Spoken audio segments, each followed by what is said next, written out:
तो hello student, आपका स्वागत है एक बार फिर आपके अपने YouTube channel Ravi classes point zero में। आज की इस वीडियो में हम आईटीएफ इनवर्स ट्रिग्नोमेट्री फंक्शन पढ़ने वाले और ये क्लास 12th के फर्स्ट पार्ट जो मैथमेटिक्स का फर्स्ट पार्ट है उसकी लास्ट वीडियो है, क्योंकि सारी की सारी वीडियो मैं करा चुका हूँ। और जिसने भी सारी की सारी वीडियो देखी है तो मैं बता दूं उसके सारे कंसेप्ट और क्वेश्चन प्रैक्टिस के साथ कैसे लिंक करते हैं वो सारी की सारी चीजें मैं बता चुका हूँ। उसके माइंड में यहाँ छप जाएगी अगर जिसने भी सारी की सारी वीडियो देखी है। तो अपनी वीडियो को करते हैं स्टार्ट। तो चलते हैं पहले क्वेश्चन की ओर। सबसे पहला ही क्वेश्चन इनवर्स ट्रिग्नोमेट्री रेशियो में जो आता है वो आता है प्रिंसिपल वैल्यू का। तो मैंने प्रिंसिपल वैल्यू के सारे क्वेश्चन लगा दिए और वन बाय वन करेंगे। तो इससे रिलेटेड पहले कंसेप्ट जान लेते हैं कि प्रिंसिपल वैल्यू के लिए हमें क्या क्या समझना और जानना जरूरी है। सबसे पहले मैं बता दूं, प्रिंसिपल वैल्यू जब भी इनवर्स ट्रिग्नोमेट्री फंक्शन की निकालोगे तो उसके लिए हमें सबसे पहले उसका रेंज पता होना चाहिए और डोमेन की थोड़ी सी इंफॉर्मेशन पता होनी चाहिए। वैसे इसमें प्रिंसिपल वैल्यू में हमें रेंज ज्यादा मैटर करती है। तो रेंज मैं बता दूं, आपको सारे के सारे ट्रिग्नोमेट्री फंक्शन की रेंज नहीं पढ़नी है। आपको केवल तीन ऐसे फंक्शन है जिनकी रेंज जाननी है, जैसे साइन इनवर्स एक्स की बात करें या कॉस इनवर्स एक्स या टेन इनवर्स एक्स। ये तीनों के तीनों ट्रिग्नोमेट्री जो स्टैंडर्ड ट्रिग्नोमेट्री रेशियो, इनकी रेंज हमें पता होनी चाहिए। इसकी जो रेंज होती है सर, इसकी होती है -π/2 से लेके +π/2 और क्लोज इंटरवल होता है। क्लोज का मतलब ये दोनों इंक्लूड है। और सेम 10 की होती है। 10 में क्या होता है, बस ओपन इंटरवल होता है, -π/2 +π/2, क्योंकि 10 जो है 90 पे डिफाइन नहीं होता। और कॉस की जो रेंज होती है वो होती है सर 0 से लेके पाई और क्लोज इंटरवल होता है। तो तीन ट्रिग्नोमेट्री इनवर्स हैं जिनकी आपको रेंज लर्न करनी है। देखो, लर्न भी कुछ नहीं करनी है, यहाँ साइन की और टेन की सेम है, यहाँ क्लोज है और यहाँ पे ओपन है, और कॉस की अलग से याद कर लो 0 to π। ठीक है ना। अब हमें पता है कि इनवर्स जो आता है, इनवर्स जब भी आता है साइन इनवर्स और यहाँ पे कोई भी वैल्यू आए तो यहाँ पे जो वैल्यू आती है वो न्यूमेरिकल वैल्यू आती है और हमें जो आंसर मिलता है हमेशा रेडियन में मिलता है। तो कभी भी इनवर्स में कोई भी एंगल आ रहा है न्यूमेरिकल में तो आपको फोकस करना है कि सर रेडियन में कैसे आएगा। और रेडियन में जब भी आता है वो विदाउट इनवर्स ट्रिग्नोमेट्री फंक्शन क्या आता है। जैसे साइन 30 की बात करूं तो 30 डिग्री और डिग्री को π/6 बोलता हूं। तो यहाँ पे मैं बोलूं कि साइन 30 है, अब ये इनवर्स ट्रिग्नोमेट्री फंक्शन नहीं है, तो ये कैसा फंक्शन है सर, सिंपल फंक्शन है, ट्रिग्नोमेट्री फंक्शन है, ये इनवर्स है। और हमें पता है कि जो ट्रिग्नोमेट्री फंक्शन होते हैं वो तो फंक्शन होते ही है रियल नंबर में, डोमेन में। लेकिन मैं बता दूं कि इनवर्स फंक्शन को फंक्शन बनने के लिए, जो भी इनवर्स ट्रिग्नोमेट्री है उसको फंक्शन बनने के लिए उसके डोमेन को रेस्ट्रिक्ट करना पड़ता है, उसकी वैल्यू को रेस्ट्रिक्ट करना पड़ता है। वो अपने ही डोमेन में या रेंज में आ रही है जो वैल्यू, रेंज में तो निकालना है आउटपुट, अपने ही डोमेन में वो फंक्शन होता है।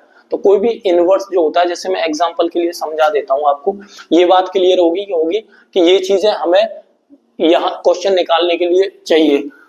तो मैं बता दूं कि यार इनवर्स ट्रिग्नोमेट्री जो फंक्शन होता है वो फंक्शन क्या होता है। जैसे यहाँ पे मैं देखूं किसी फंक्शन ले लेते हैं, जैसे फंक्शन है ये a to b है f, ठीक है, और यहाँ पे एलिमेंट है 1 और 2 और यहाँ पे मैं ले लेता हूँ a और b, ठीक है। तो इसकी और इसकी 1 की इमेज a है, 2 की इमेज a है, तो ये फंक्शन है। अब इसी का मैं इनवर्स निकालता हूँ f इनवर्स और ये b to a कर देता हूँ। तो ये कि a b और 1 और 2, तो a की इमेज 1 और b की इमेज 1 की a की इमेज भी 2 होगी, यानी 1 की इमेज 2 हो रही है। तो इसका मतलब क्या है कि हमें पता होता है सर जो ये फर्स्ट वाला जो डोमेन होता है उसके सारे के सारे एलिमेंट की इमेज बननी चाहिए यूनिक, तब वो फंक्शन होता है। लेकिन यहाँ पे मैं देख पा रहा हूँ ये तो खाली है, तो फंक्शन ही नहीं है। तो इसका मीन्स क्या है, कोई भी इनवर्स फंक्शन तब फंक्शन बनता है जब उसके डोमेन को रेस्ट्रिक्ट कर देते हैं।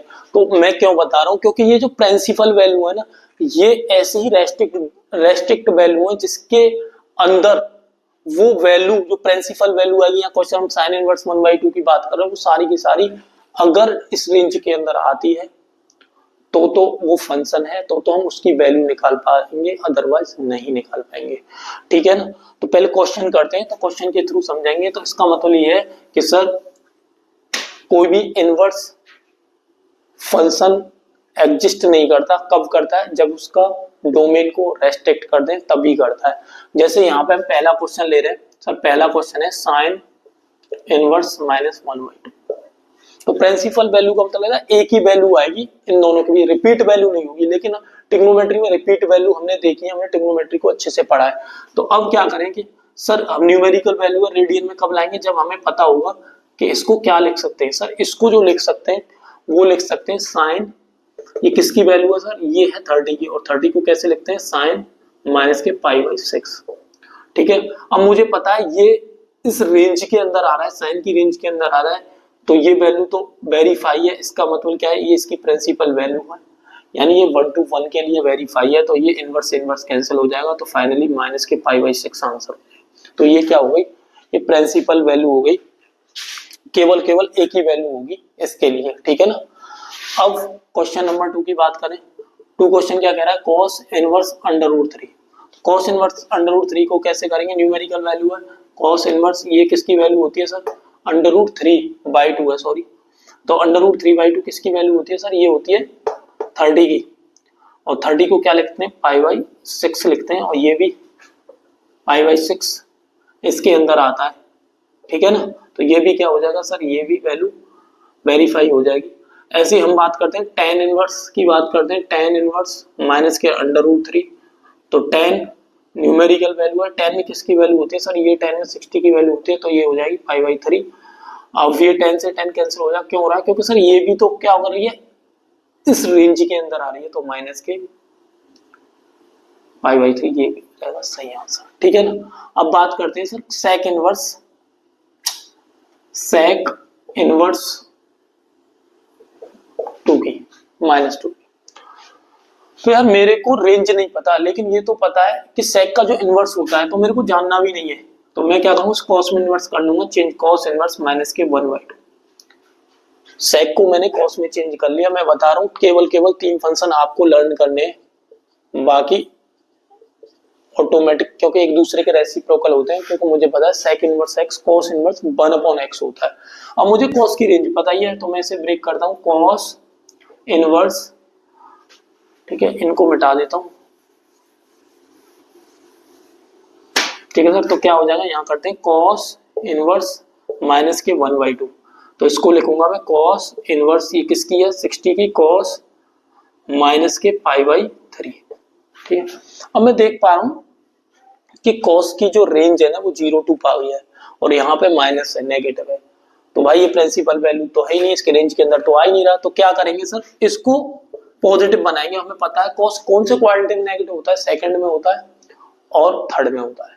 तो हम सेकंड में ब्रेक कर लेंगे, cos π-π/3। तो नेगेटिव साइन हट जाएगा, तो नेगेटिव नेगेटिव पॉजिटिव हो जाएगा, फिर हो जाएगा कैंसिल। और ये कितना आ गया? 3π - 2π/3 आंसर। ठीक है, इस तरह से इनवर्स के प्रिंसिपल वैल्यू निकालते हैं। अब चलते हैं नेक्स्ट क्वेश्चन की। प्रिंसिपल वैल्यू के क्वेश्चन करें, इसमें हमने 4 क्वेश्चन खुद करें, बाकी के आपको करने क्वेश्चन। तो मैं बता दूं कि अगर आप प्रीवियस ईयर क्वेश्चन को देखोगे तो यहीं से सारे के सारे क्वेश्चन पूछे जा रहे हैं।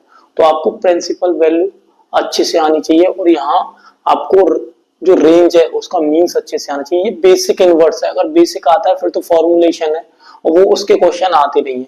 तो जो क्वेश्चन बनते हैं वो सारे क्वेश्चन मैं करा रहा हूँ। तो ये वाला आप क्वेश्चन देख लो। ये वाला क्वेश्चन 2022 के अंदर आया है, और ये इसमें 4 ऑप्शन दे रखे हैं, और बताओ राइट आंसर क्या होगा। तो सबसे पहले हम क्या करेंगे? सबसे पहले सेम न्यूमेरिकल दे रखा है, उसको रेडियन में बदलेंगे। क्या दे रखा है सर? tan इनवर्स √3 दे रखा है, और माइनस के sec इनवर्स -2, और इसका वैल्यू पूछा है, ऑप्शन दे रखे हैं। मुझे पता है कि सर tan में जो वैल्यू होता है वो किसका होता है सर? वो होता है 60 का। 60 को लिखता हूँ π/3। अब मुझे sec का तो रेंज ही नहीं पता था, मैंने बताया cos में चेंज कर लो, sec को क्या लिखता हूँ? cos इनवर्स 1/x यानी -1/2। तो इसका तो पता है, ये तो रेंज के अंदर आ रहा है, क्योंकि रेंज है -π/2 से π/2, ये तो आ रहा है, तो ये होगी π/3। अब इसको सॉल्व करते हैं सर, माइनस cos इनवर्स। अब ये किसकी वैल्यू सर? ये है cos में 60 की, इसको लिखूंगा माइनस के π/3। अब मुझे पता है कि ये तो रेंज में है ही नहीं है cos की में, तो फिर क्या करूंगा सर? इसके ब्रेक करूंगा इस नेगेटिव को पॉजिटिव बनाने के लिए। तो मैं cos पाई माइनस के पाई बाई 3 लिखूंगा, ठीक है ना। अब ये रेंज उसके रेंज के अंदर आ जाएगा, 2 पाई बाई 3 बन जाएगा और ये cos से cos क्या हो जाएगा कैंसिल, तो पाई माइनस 3, इसको सॉल्व कर लेते हैं, ये आ जाएगा सर 3 पाई माइनस के पाई अपॉन 3 और फाइनली पाई अपॉन 3 माइनस के 3 में से 1 गया तो 2 पाई माइनस 3, एलसीएम लेंगे तो 3 और ये पाई माइनस के 2 पाई, फाइनली आंसर आ गया माइनस के पाई बाई 3। तो ऑप्शन कौन सा सही हो जाएगा, माइनस के पाई बाई 3। तो मैं बता दूं जो क्वेश्चन बन रहे हैं वो करा रहा हूं। अब नेक्स्ट क्वेश्चन की ओर चलते हैं। नेक्स्ट क्वेश्चन क्या है, तो ये वाला क्वेश्चन और ट्राई करो। अब ये क्वेश्चन ना आपके लिए है, आप ट्राई करके बताओ मुझे, ठीक है, तब मैं बताऊंगा। क्वेश्चन एक बार रीड करो और ट्राई कर लो, अगर आंसर आ गया है तो कमेंट में लिख देना कि मैंने अपने आप कराई इसका आंसर, ठीक है। तो आपको ना बेसिक ट्रिग्नोमेट्री आनी चाहिए, देन तब होगा। तो बताओ, चांद से पर्दा कीजिए,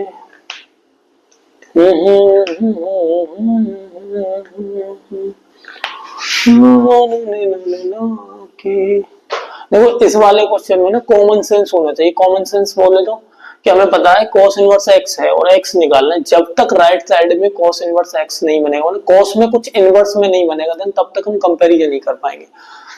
तो क्वेश्चन में जो सारा का सारा है ना, cos इनवर्स x वाला टर्म छोड़ दो, सारा का सारा टर्म उधर ट्रांसफर कर दो। तो क्वेश्चन में क्या है, साइन इनवर्स 1/5 और प्लस के cos इनवर्स x इक्वल 1। तो पहले तो इसको ले जाओ, तो इसको ले जाओ, क्या आएगा, sine inverse 1/5 plus cos inverse x, इधर आएगा सर साइन इनवर्स 1। तो इसकी वैल्यू मैं नहीं बताऊंगा, पाई बाई 2, और ये हो गई साइन 1/5 और ये हो गया cos इनवर्स x। फिर इसको लेके जाएंगे सर, क्या आ जाएगा, cos inverse x pi by 2 minus के साइन इनवर्स 1/5।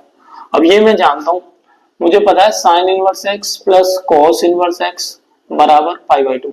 मैं जानता हूं, तुम जानते हो कि नहीं, चेक करो। तो मुझे इसकी वैल्यू चाहिए, किसकी, cos इनवर्स x क्या हो जाएगा, cos इनवर्स आ जाएगा सर, यहां से किसी की भी निकाल सकता हूँ, साइन की चाहिए तो cos इधर, तो इसकी जगह में क्या यूज करने वाला हूँ, cos इनवर्स x, x बोले तो 1/5। तो हो गया ना सर। तो कंपैरिजन करूंगा x इक्वल 1/5, ठीक है ना। तो जो क्वेश्चन बनते थे आईटीएफ के अंदर वो मैंने करा दिए। बाकी जो सस्ते क्वेश्चन है, जो tan inverse x plus tan inverse y पे बेसिक है, तो मैं आने चाहिए, फॉर्मूले आने चाहिए सर, 3 sin इनवर्स x का क्या है, 2 sin इनवर्स x का क्या है, या 3 tan इनवर्स x का क्या है, ये बेसिक चीजें आपको आनी चाहिए। बाकी जो एग्जाम्स के अंदर जहां से क्वेश्चन पूछे जाते हैं वो मैंने करा दिया, ठीक है। अगर वीडियो अच्छी लग रही है तो लाइक करना, और अगर मेरे से पूरा अच्छे से मैथ पढ़ना चाहते हो, क्योंकि मैंने सारी वीडियो प्रैक्टिस क्वेश्चन की बना रखी है, अगर आपको लगता है कि यार ठीक है समझ में तो आ रहा है, तो अच्छे से बेसिक पढ़ना चाहते हो, तो मेरा जो व्हाट्सएप नंबर है डिस्क्रिप्शन में है, उस पर मैसेज करके बताओ, तो मैं, और कमेंट करके भी बताओ तो मैं पूरा मैथ पढ़ाऊंगा। ऐसे ना कमेंट हल्के में कर दी, अच्छे से करो, कमेंट तो कोई भी कर देगा। व्हाट्सएप नंबर पे मैसेज करो, सीरियस हो पढ़ने के लिए तो मैं पढ़ाऊंगा। बाकी प्रैक्टिस क्वेश्चन वाला तो अपना चलता रहेगा। So thank you.